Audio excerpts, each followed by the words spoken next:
Hola, voy a tratar de explicaros un poquito cómo es la influencia de las resistencias y del atrapamiento en lo que es la compliance estática y la compliance dinámica y por qué no podemos fiarnos de lo que es los valores que nos da dinámicamente el respirador.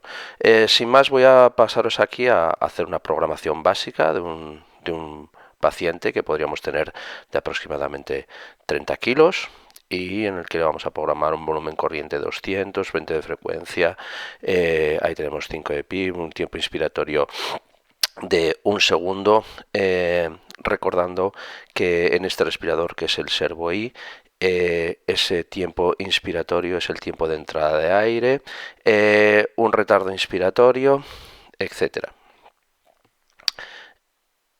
Aquí lo tenemos en volumen control regulado por presión.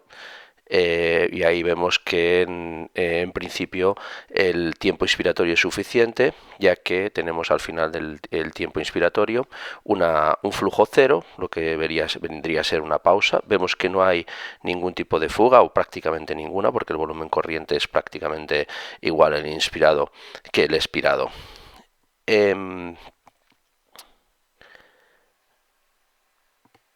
Tenemos ahí más valores para que los veáis todos completos, el pico de presión, la presión media que tenemos, la PIP que está, y ahí tenemos la parte, lo que estábamos indicando el flujo cero al final de la inspiración.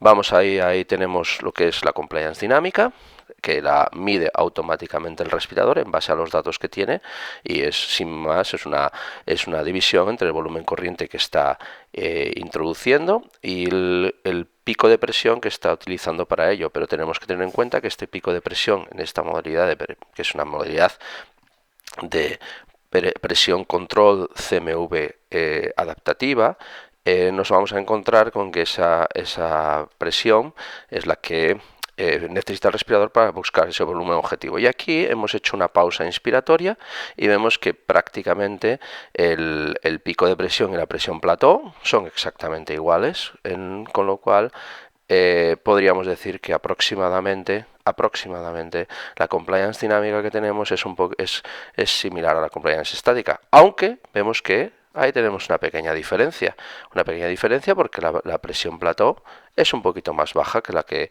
tenemos de presión pico. Cuando cambiamos las circunstancias del paciente, como vais a ver ahora mismo, este paciente lo que hemos hecho ha sido disminuir la compliance. Aquí veis que lo que ha ocurrido es que ha subido el pico de presión, ahora mismo lo tenemos en 34, y vemos que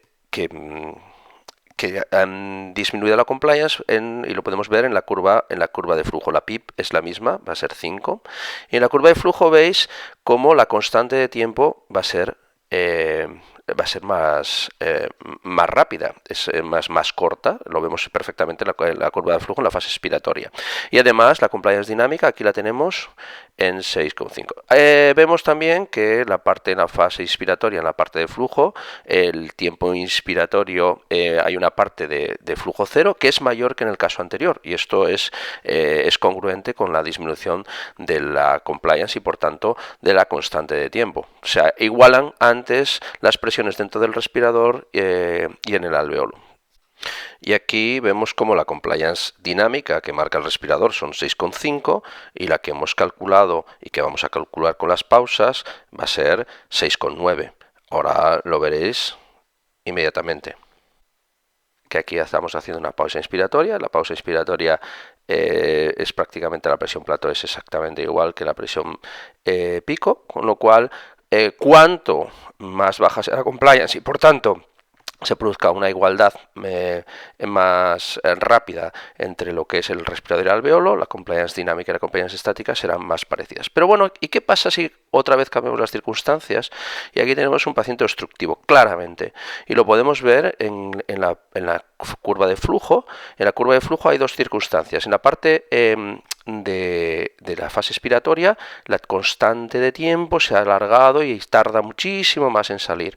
Y en la fase inspiratoria vemos que el tiempo inspiratorio es insuficiente para poder hacer una igualdad entre el respirador y el alveolo. ¿Y eso cómo lo sabemos? Porque el flujo no es cero al final de la inspiración. Y aquí tenemos una compliance dinámica de 10,2, pero resulta que si yo voy a hacer una pausa inspiratoria, según la teoría, el pico y la meseta son iguales. Sin embargo, hago la pausa inspiratoria y se ve claramente que no es lo mismo, con lo cual aquí sí que en un paciente obstructivo sí que vamos a tener un problema de engaño por parte del respirador en las mediciones de compliance dinámica. Y aquí les vemos los cálculos que hemos estado realizando. Y en este caso es 18,2.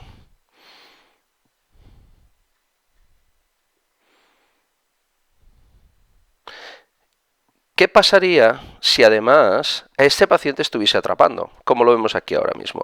Pues al estar atrapando todavía la diferencia es mayor. Todavía la diferencia la podemos encontrar con que tenemos la PIB de 5, tenemos en la fase expiratoria el tiempo expiratorio es insuficiente y vemos atrapamiento, pero es que también en la fase expiratoria ocurre lo mismo. Aquí vemos que le hacemos una autopip, una pausa expiratoria, y vemos que la PIP no es 5, es 8. Hacemos lo mismo con la pausa inspiratoria y aquí tenéis los cálculos. Nos sale que la compliance estática realmente es superior a lo que nos está indicando la compliance dinámica dentro del respirador, y es lógico. Ahí tenemos que la compliance dinámica, según el respirador, es 8.